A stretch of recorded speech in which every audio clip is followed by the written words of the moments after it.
F, welcome back to my channel.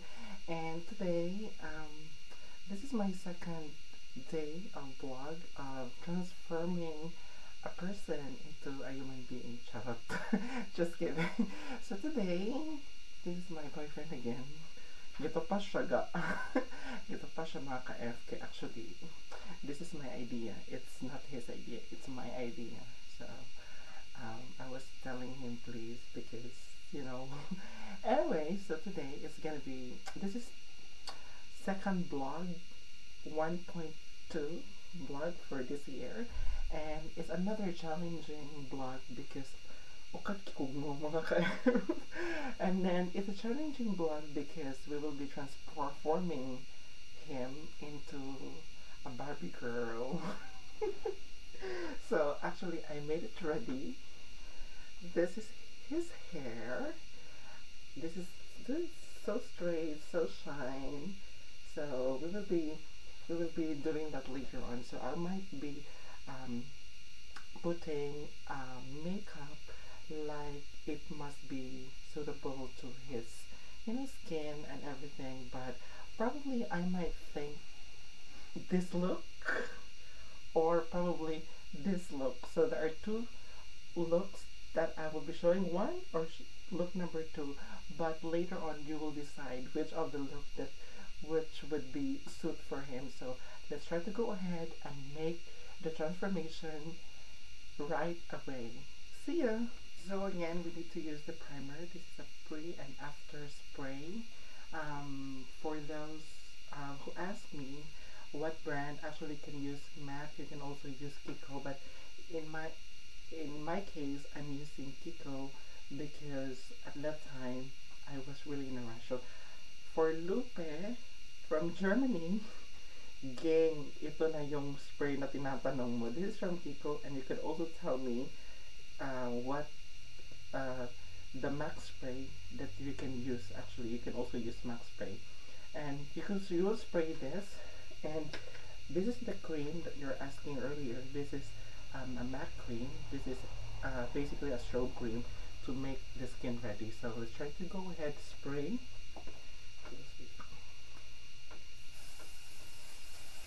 So spray natin muna siya. So just leave just like few seconds, and then we will try goodbye pores para magiging maganda. At saka lagyan natin siya ng strobe cream. So let's try now.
foundation, and then after putting the foundation, off cam muna kasi para mas ma-blend ko siya ng maganda, and then after I blended in the foundation, that's the time we'll proceed to the eyebrows and eyeshadow. So i-add natin yan.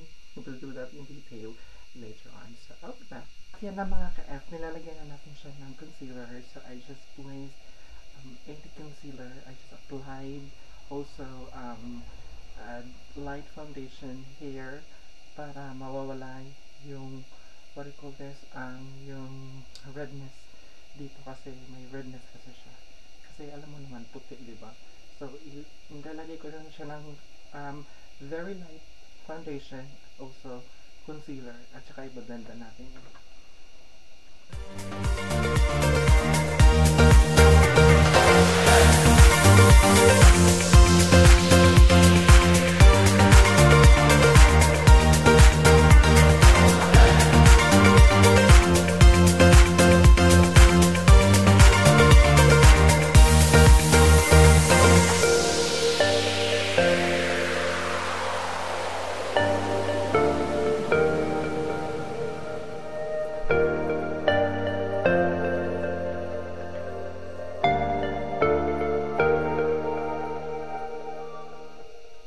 Para sa kanya is, lalagyan natin siya ng very natural lang siguro kasi ano na kasi siya yung features niya. So, lalagyan natin siya nito at itong collection na to kasi meron siyang masyadong mga orange, red, at saka kukumbine na natin siya ng the same collection but this is different color, mostly brown. So, ikukumbine natin. So, depende kung ano ang bagay sa kanya. So, we will be combining these two shades, and basically these both from MAC. So we will try to apply this.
Actually, the shade is espresso, I guess. No, it's not espresso.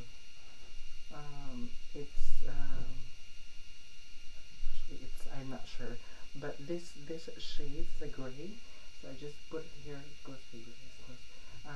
I just put here in his socket, and I just blend with something orange. And this orange, I applied this orange, and then I combined it with black. So as you can see here, meron siyang orange color, and then meron siyang black color, and parang kasi yung mata niya is parang masyadong dikit kasi maliit lang mukha lang niya, diba? So I just put a little bit dark here, then light, At saka lagyan na natin siya ng 77 gel liner, yung pinaka-paborito ko, para ma-extend natin. Tapos lagyan siya natin ng pilik mata, tapos kilay, tapos na. So makikita natin yung effect. So how does he look like after the transformation? So I'll get back to you. Now we are here. We are almost done, mga ka-F. So I just put artificial eyelashes to him.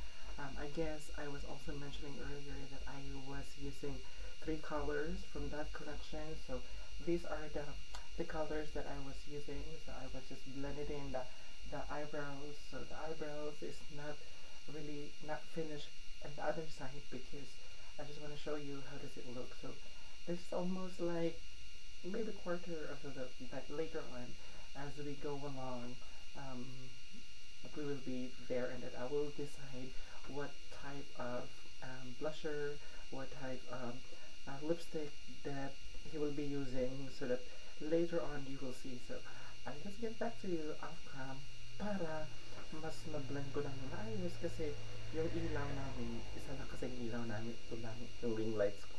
So I'm just using the natural lights para makita ko. So I'll just get back to you. Nalagyan na natin siya ng foundation. So ito yung foundation na kulay niya. Ilalagay natin. Topas na siya, mga ka-F. Sugop ka pamilya o pugos na ko, mga ka-F. So lagyan natin siya ng foundation na itong kulay para ma-complete. Tapos i-fix lang natin yung eyebrow niya. And then after that, lagyan natin siya ng lipstick. Tsaka i-blend natin yung i-blend para maganda. Tapos lagyan natin siya ng buhok. Just give me 5 minutes after.